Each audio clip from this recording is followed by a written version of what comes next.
Good morning, good afternoon, and good evening, everybody, whatever part of the world you're currently listening to our podcast. My name is Al Mina, concept author of the Basic Economics Concept, which is the utilization of the social media platform in economic development worldwide. So, part of economic development is building capacity of the labor force and creating jobs. So that will basically encompass the overall trajectory of a society worldwide.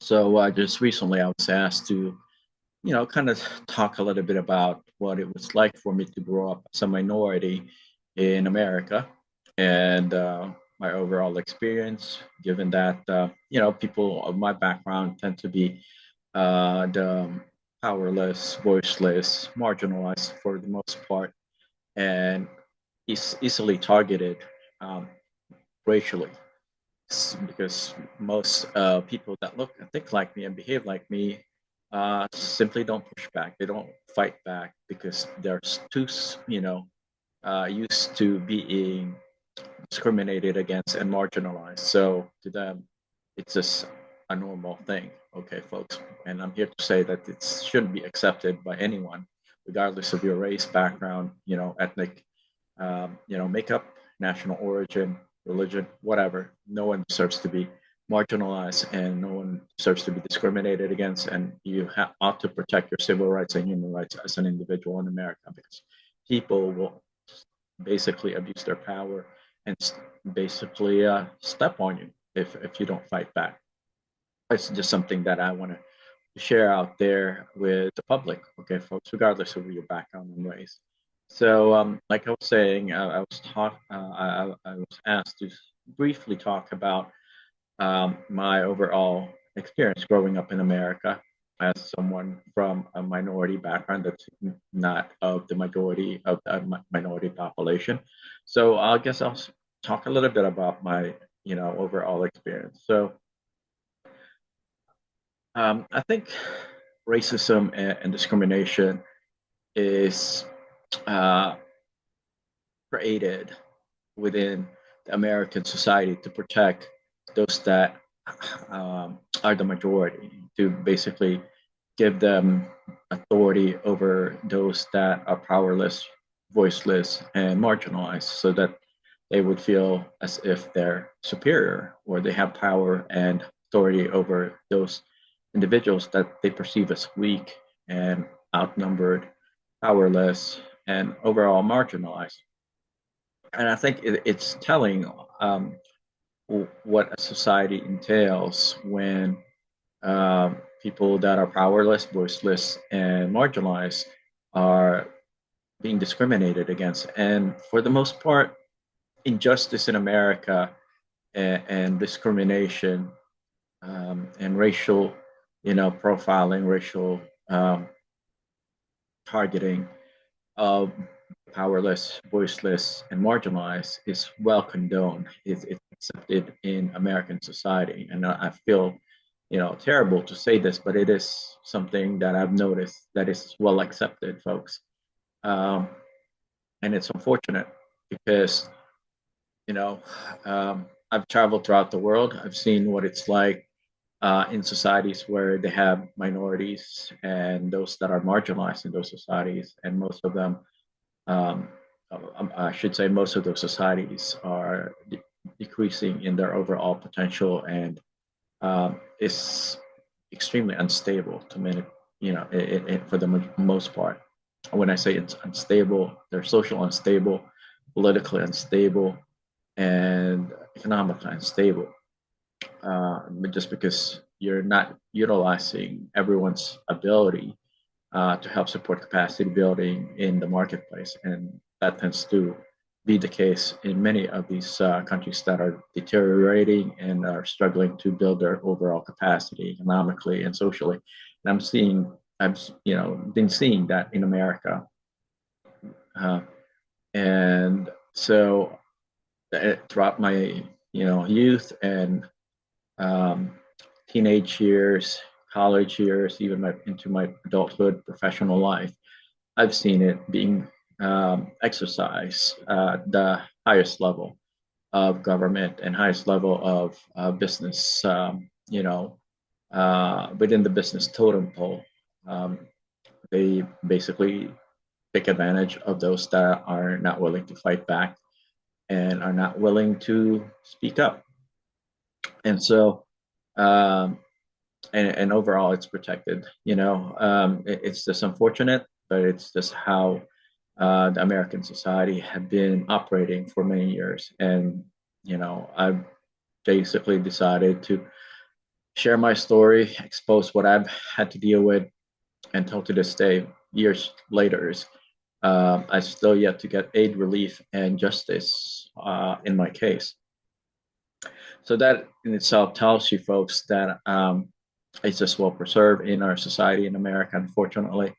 And overall, I think we need to have a truthful, honest discussion about these kinds of issues socially if we truly want to increase our overall capacity as a marketplace and country and socially, to bring everyone together.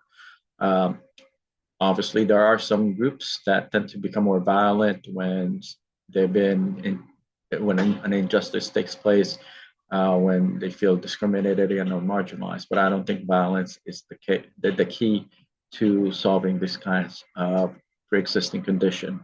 It is the norm in America, unfortunately.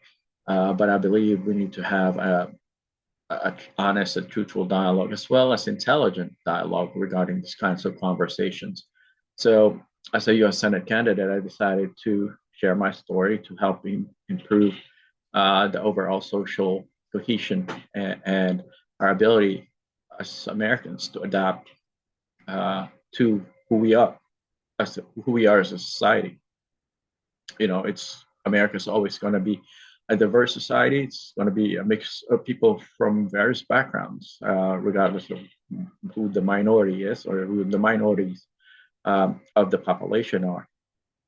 Uh, so I think we definitely need to have an honest discussion. I've actually requested support from the White House, from both Democrat and Republican administrations, and I've yet to get any form of aid, relief, or justice regarding my case. I've even reached out to the Department of Justice, and I've still yet to receive any support or intervention pertaining to my case to basically be heard in the Supreme Court or in the higher courts, so that I would have my justice,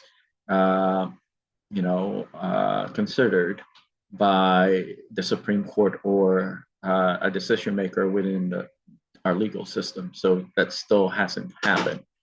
But we're still going to keep on sharing our story. We're going to make sure that the public understand that being racist to another person or discriminating against other people is not something that we ought to exercise. Okay, folks, we're all human beings. We all have needs and wants. We all have the same aspirations, for the most part.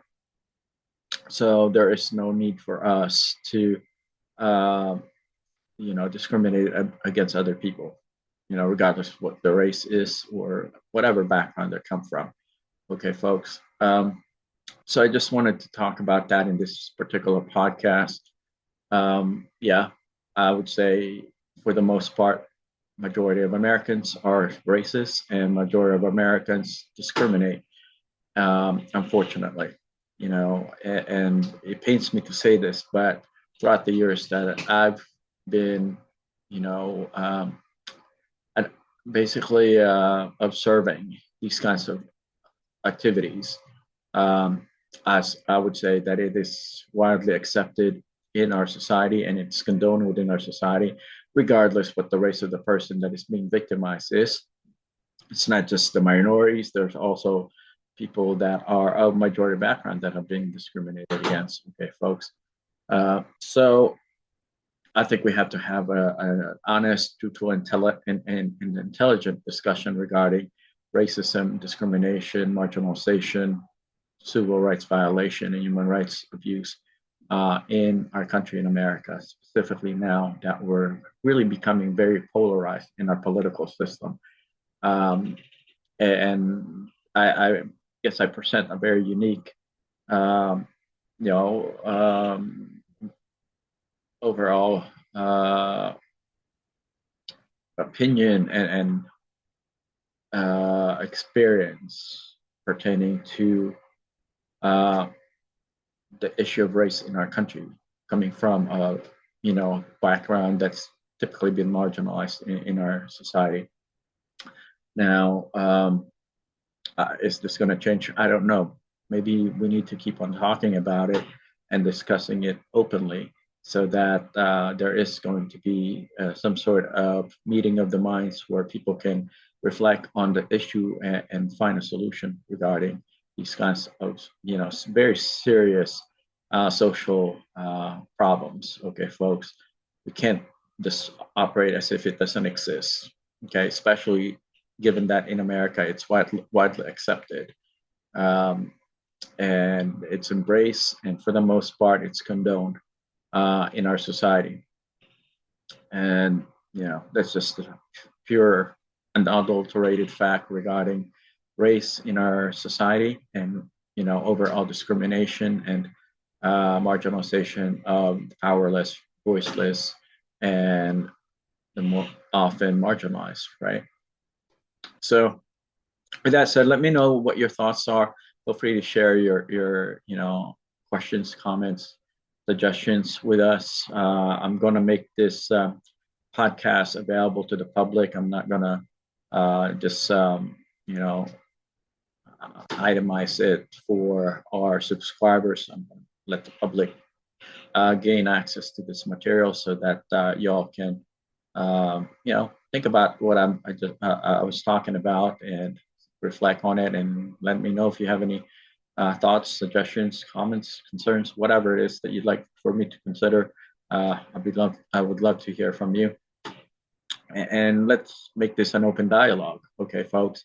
The only way you solve problems is by talking about them openly and truthfully, discussing issues that some people try to shy away from or push back against, or overall ignore. Okay, that's the only way you solve these kinds of pre-existing conditions.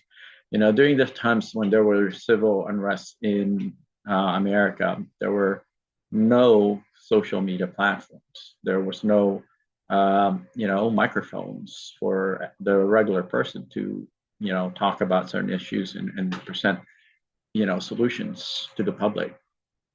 Today, we have access to virtually all sorts of tools and mediums where we can provide our opinions and solutions, where people can reflect on it and make a decision for themselves. Okay, it's not like we're brainwashing people to agree with everything that we're saying. We want them to consider the facts and consider things that they may never been exposed to before.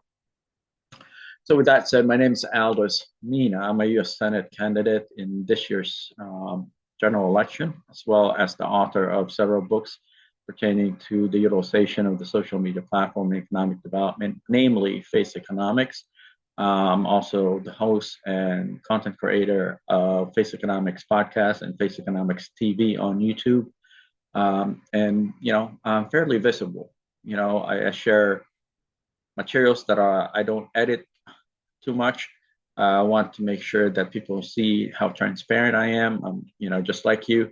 When the social media platform was created, it wasn't created for those people that are professional in video editing, um, audio editing, none of that multimedia, type of um, skills. It was for those people that simply want to utilize today's, medium, social media platform, to express their creativity, to share their opinions, to provide an alternative to the prefabricated, pre-edited, and overly marketed um, visual aids out there. Okay, folks. So the marketplace wasn't created for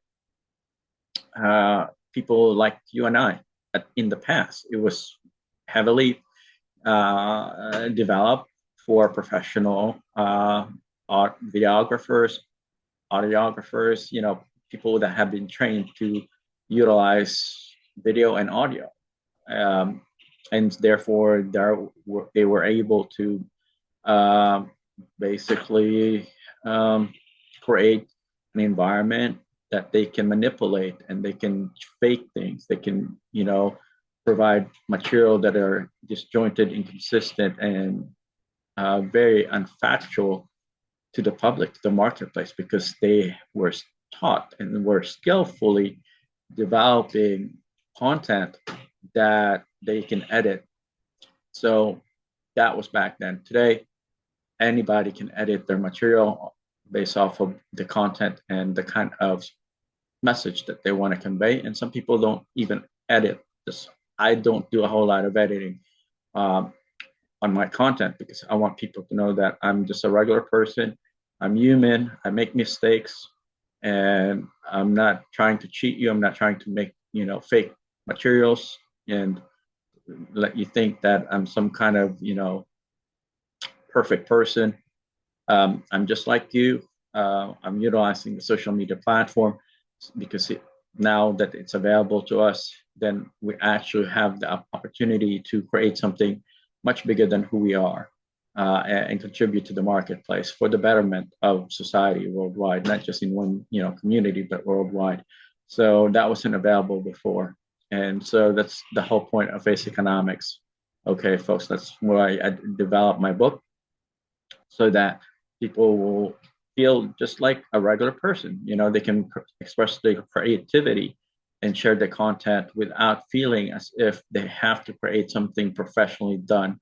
Now, I'm not saying you shouldn't create something that is, appealing to the public, but don't overly focus on, the aesthetic or the looks of what you're producing. Share from the heart, share from what you know, and eventually, your followers will understand that you're unique and that you're sharing from the heart and from who you really are. You're not trying to fake things. So that's important. Okay, now that there's a lot of fakers out there on social media, people give you all sorts of guarantees and promises that they are going to be making you millions upon millions using their platform or using their coaching material, training material, all that BS. Don't fall for it. Okay, folks. So like I said, I'm just sharing my perspective, who I am as a real person, as a regular person, utilizing the social media platform that wasn't created for pros. The social media platform was not developed for people that have had 4 years of college education on video editing or audio mixing or any other capacities that um, can be edited and can be fake, especially nowadays with artificial intelligence. There's a lot of fake materials that it's been uploaded on various social media platforms. So the more authentic you are, the more transparent you are, the more natural and truthful you are, the better off you're going to be in the next couple of years, in the next 10, 20, 30 years moving forward. Okay, folks, because majority of the fake stuff will be filtered out, and the ones that are from real people, regular people, people that make mistakes with their grammar, people that have videos that isn't as clear and material that isn't professionally made. Those are going to be the respected materials moving forward. Now, that's just the reality of today's world. Um, so be authentic, be transparent. Don't try to BS people. Just share who you are. And thank people for watching your show, listening to you, and following you. Okay, even though you're not providing professional quality materials to them, but you are providing quality of value to the public in the marketplace, even though you're not, overly emphasizing on the looks or the sound bites or special, editable material that could fake things uh, that is really not very authentic and credible to begin with. So, with that said, my name is Almina. Thank you so much for listening to our podcast. And I'm going to upload this video on our YouTube channel as well, Basic Economics TV, so you all can watch and follow us, subscribe, tell your family and friends about our platform, and share it if you like. With this, thank you so much for your time. Take care. Bye bye.